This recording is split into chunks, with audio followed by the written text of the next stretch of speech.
Viewers, आजच्या व्हिडिओमध्ये आपण जीन्स टॉपची किंवा ॲपल कट कुर्तीची कटिंग बघणार आहोत। यासाठी मी 39 लांबीचा इथे एक कापड घेतलेला आहे।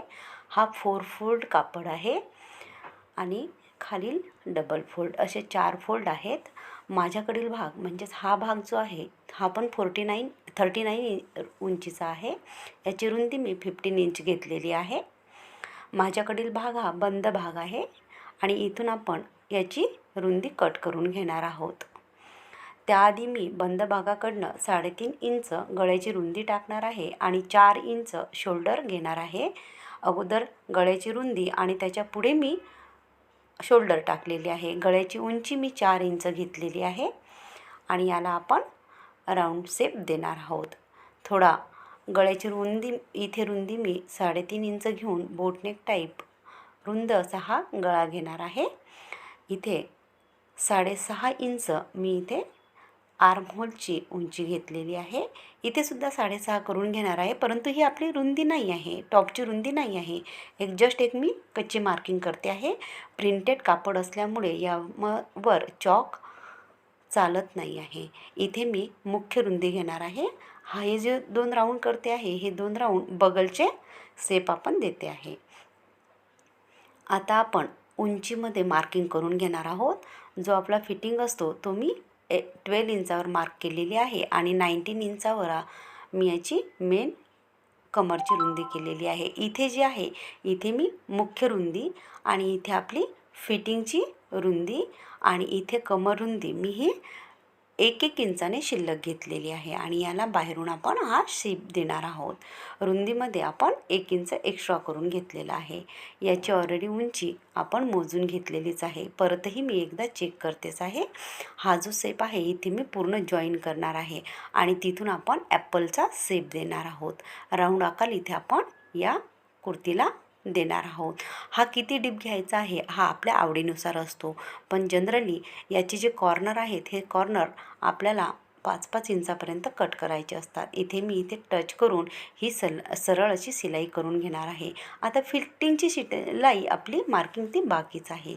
इथे मी फिटिंगची मार्किंगसुद्धा करून घेणार आहे, ती 1-1 इंचाने कमी आहे आणि इथून आपली शिलाई येणार आहे, जिथे मी आता फिटिंगची मार्किंग करणार आहे।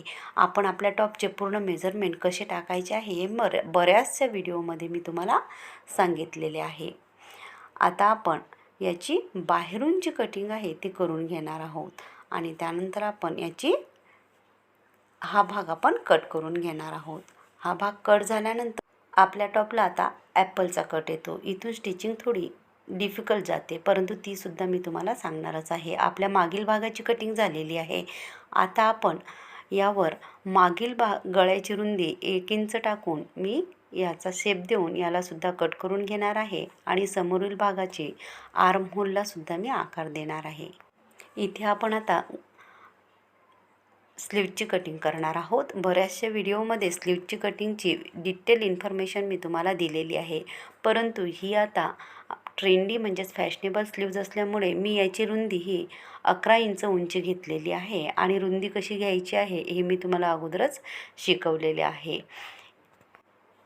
आपल्या स्लीवची उंची मी मुद्दामच इथे कमी घेतलेली आहे, कारण आपल्याला नॉर्मल स्लीव्जसारखी स्लीव्ज आपण इथे कट करून घेणार आहोत, परंतु दंडघेरावर मात्र आपण याला थोडीशी डिझाईन टाकणार आहोत आणि ह्यासाठी मी वेगळ्या पट्टीचा इथे वापर करणार आहे। 4 इंच रुंदीची अशी ही पट्टी आपण इथे वापरणार आहोत। त्याची स्टिचिंग कशी करायची आहे आणि ती कटिंग कशी करायची आहे हे आपण आता पुढे बघणारच आहोत। इथे दंडघेरामध्ये मी 1 इंच करून आपण हे मार्जिनच्या मार्किंगपर्यंत टच करून घेतलेले आहे। स्लीवचे सुद्धा मी बरेचसे साध्या स्लीवचे 1/4 स्लीवचे बरेचसे व्हिडिओ मी अपलोड केलेले आहेत। तुम्हाला जर त्याबद्दल डिटेल माहिती हवी असेल तर चॅनलला सबस्क्राईब करून तुम्ही माझ्या सर्व व्हिडिओचा लाभ घेऊ शकता। आता आपण ही स्लीव्ज मी तुम्हाला सांगतेच आहे कशी कट केलेली आहे ती। पूर्णपणे शेप आपल्या स्लीव्जला आलेला आहे। समोरील भागाची कटिंग मी इथे करते आहे। वरील 2 पार्ट कात्रीमध्ये घेऊन याची कटिंग देऊन आपण फिश कट इथे देणार आहोत। ही आपली सिंपल स्लीव्ज तयार झालेली आहे. मागील आणि पुढील भाग मी गळापट्टी लावून रेडी केलेला आहे. हे बघा, आता इथे हे पूर्णपणे उलट कापड आहे, कारण मी गळापट्टी याला लावून रेडी केलेला आहे. कापड हा प्रिंटेड असल्यामुळे यामध्ये क्लिअरिटी पाहिजे तशी येत नाही आहे.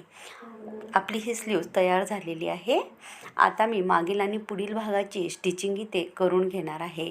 गळापट्टी लावून आपला ड्रेस हा रेडी आहे. कॉटन कापड असल्यामुळे स्टिचिंगला हा कापड खूप चांगल्या तऱ्हेने फिनिशिंग देत असतो.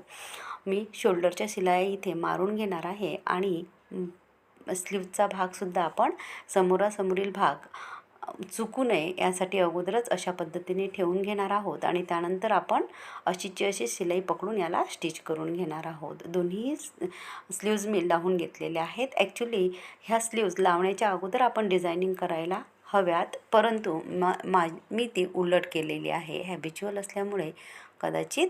आता इथे बघा, मी 4 इंच म्हणजेच टोटल 8 इंच रुंदीची ही स्ट्रीप घेतलेली आहे आणि याची रुंदी ही दंडघेरा एवढीच घेतलेली आहे. दंडघेर जेवढा असेल तेवढीच आपण याला रुंद अशी 8 इंच रुंदीची अशी पट्टी तयार करून घेतलेली आहे. आणि आता आपण ही जी स्लीव्ज आहे या स्लीव्जवर कशा पद्धतीने ठेवून ही डिझायनिंग करायची आहे याच्याकडे थोडं लक्षपूर्वक ऐकायचं. हे बघा, ही सरळ आहे आणि हा भाग आतील हा उलट भाग आहे. सरळवर सरळ नेहमीच तुम्हाला मी कपडा ठेवून स्टिचिंग करायची असं सांगत असते, परंतु नाही. आता मी इथे सरळ कापड ठेवलेलं आहे, खालची पट्टी, आणि त्यावर मी वरून मला दिसेल अशा पद्धतीने सरळ कापड ठेवलेलं आहे. याची मी स्टिचिंग करून घेतलेली आहे. स्टिचिंग करत असताना मी मागील साईडला ही पट्टी उलटी टाकते आहे आणि स्टिचिंगची शिलाई थोडी सोडून देणार आहे. आता मात्र मी याच्यावर डिझाईनची जे आपल्याला कट मारायचे आहेत त्या पद्धतीने याला आकार दिलेला आहे. तुम्ही 2 इंचाचा किंवा 1.5 इंचाचा तो तुमच्या आवडीनुसार किती डीप ठेवायचा हा राऊंड शेप हे ठरवून याला मधोमध असा दंडघेऱ्याच्या मधोमध आणि इथे मी शिलाई मारून घेणार आहे. ही सुद्धा स्टिचिंग मी करून घेणार आहे. हे बघा, याची शिलाई मारल्यानंतर याला व्यवस्थित क्लिअर अशी फिनिशिंग येण्यासाठी मी राऊंड शेपवर थोडे थोडे कटसुद्धा मारून दिलेले आहेत. आता मात्र याला मी सरळ करून घेणार आहे. सरळ केल्यानंतर आता स्लीव्ज माझी उलटी आहे, परंतु ही स्ट्रीप आपण जी लावलेली पट्टी आहे ही सरळ झालेली आहे. आपल्याकडील स्लीव्ज ही उलटी आहे. आता मी ती स्लीव्ज सरळ करणार आहे आणि सरळ भागावर आपली फायनल पट्टीची जी शिलाई आहे ती मी आता मारून घेणार आहे. हे बघा, आता इथे मी ही पट्टी अशी फोल्ड मारून इथे मारून घेणार आहे. अशा पद्धतीने आपली ही स्लीव्ज क्लिअर फिनिशिंगची तयार आहे. इथे तुम्ही डेकोरेटिव्ह बटन्स वगैरे लावू शकता. व्ह्यूअर्स, तुम्हाला माझा व्हिडिओ आवडला असेल